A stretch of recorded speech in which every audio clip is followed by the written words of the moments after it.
हम लोगों का क्लास 10th का विज्ञान का पेपर है। उसमें हम लोगों का एक पोर्शन केमिस्ट्री है। हम लोग पहले केमिस्ट्री कवर करेंगे। देखिए आपको मैं क्वेश्चन बता रहा हूँ कि आप लोग क्वेश्चन नोट करके पढ़ लीजिएगा थोड़ा सा टाइम लगा के। सारे केमिस्ट्री के क्वेश्चन यहीं से आएंगे। अगली क्लास में फिर हम लोग फिजिक्स देखेंगे। देखिए पहला क्वेश्चन हमारे पास है, धातुओं की सक्रियता से आप क्या समझते हैं? हाइड्रोजन से अधिक सक्रिय एवं दूसरी कम सक्रिय एक एक धातु का नाम लिखिए। देखिए आपको ये लॉन्ग में मिलेगा, ठीक है ना, लॉन्ग में। दूसरा क्वेश्चन है हमारे पास, ब्लीचिंग पाउडर का रासायनिक नाम तथा अणुसूत्र लिखो। क्लियर हो गया।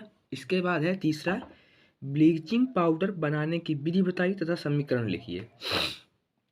ये दोनों बहुत महत्वपूर्ण है, आने ही आने हैं आपकी परीक्षा में, एक पूछे या दोनों पूछ ले। अगला हमारे पास प्रश्न है, एथेनॉल के भौतिक एवं रासायनिक गुणों का वर्णन कीजिए। एथेनॉल की प्रमुख उपयोग भी लिखिए। ये भी हमारा लॉन्ग का आंसर है, ठीक है ना। अब देखिए इसके बाद हमारे पास अगला प्रश्न है, विद्युत रासायनिक श्रेणी के किन्हीं दो उपयोग को लिखिए। हमको क्या लिखना है? विद्युत रासायनिक श्रेणी के दो उपयोग। अगला प्रश्न है हमारे पास, देखिए साबुनीकरण देके रखा है। साबुनीकरण की विधि को बताइए। ये भी बहुत महत्वपूर्ण है, आप ये बहुत महत्वपूर्ण है, आना ही आना है। साबुन से रिलेटेड कोई ना कोई क्वेश्चन आपको मिलना ही मिलना है। इसके बाद अगला है, सोडियम क्लोराइड बनाने की विद्युत अपघटनी विधि को बताइए। देखिए इसमें पूरा आपको पढ़ना है सोडियम क्लोराइड, और ये साबुनीकरण जो मैंने बताया इसको जो टोटल पढ़ना है आपको लॉन्ग में मिलेगा। ये सोडियम क्लोराइड बनाने की विद्युत अपघटनी विधि को आप बताइए, पूरा पढ़ना है आपका, एक दो पेज का है, आपको लॉन्ग में मिलेगा। इसके बाद अगला प्रश्न है हमारे पास, खनिज तथा अयस्क को परिभाषित कीजिए। ये भी दो में एक, निस्तापन तथा भर्जन, इनमें भी किसी ना किसी को आना ही आना है। दो में एक आए या दोनों आए, लेकिन आएंगे जरूर। और ये आएंगे कहाँ, ये भी आपको बता दूं मैं, आपकी रिएक्शंस होंगी, रिएक्शंस के अथवा में होंगे। यदि आपको रिएक्शंस नहीं आती हैं तो आप इनको तैयार कर लीजिएगा, वो काम आपका चल जाएगा। आप लोग सारा नोट करते चलिए। अगला फिर हमारे पास, धावन सोडा का रासायनिक नाम तथा अणुसूत्र भी लिखो। धावन सोडा का रासायनिक नाम तथा अणुसूत्र भी लिखो। इसको भी आप लोग तैयार कर लीजिएगा, बहुत इंपॉर्टेंट है। देखिए उसी का एक पार्ट इसमें है, धावन सोडा कैसे बनाया जाता है, इसका रासायनिक समीकरण भी लिखो। ठीक है ना, धावन सोडा बनाने का रासायनिक समीकरण उसने पूछा है। इसके बाद अगला प्रश्न है हमारे पास इसी से एडेड, धावन सोडा के 4 रासायनिक गुण तथा उपयोग भी लिखिए।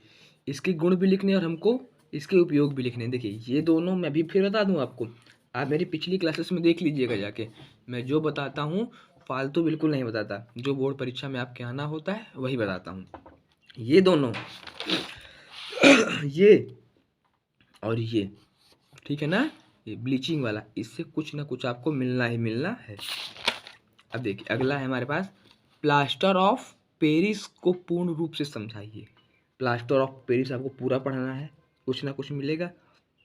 धातुओं की सक्रियता श्रेणी क्या है, इसकी उपयोगिता को बताइए। चांसेस कम है इसके, ठीक है ना, नथिंग है बिल्कुल, लेकिन फिर भी इसको मैंने लिख दिया है, ठीक है, आने के चांसेस बहुत कम है इसके, फिर भी इसको मैंने लिख दिया है। अगला है हमारे पास, एथिलीन बनाने की प्रयोगशाला विधि बताइए।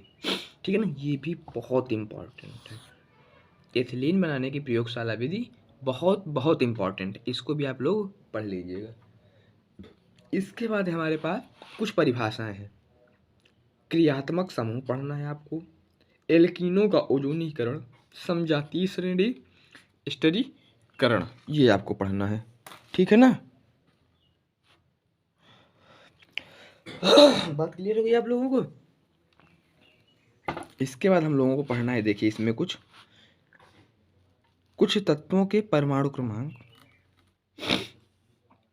कुछ तत्वों के परमाणु क्रमांक।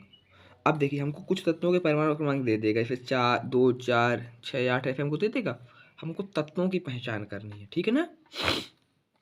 हम लोग क्या करेंगे, तत्वों की पहचान करेंगे। उसके बाद आवर्त सारणी में इन तत्वों की समूह संख्या तथा आवर्त पहचानना है। हमको ऐसा प्रश्न दे देगा कि ये आपका प्रश्न तो छोटा रहेगा लेकिन आपको आता होगा तो आएगा, तो आप लोग इनको पढ़ लीजिएगा 1 से 20 तक, उतने से ही देता है।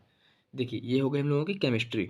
इसके बाद फिजिक्स और बायोलॉजी और कुछ केमिस्ट्री के इंपॉर्टेंट क्वेश्चन आपको शाम तक अगली क्लास में मिल जाएंगे। Thank you.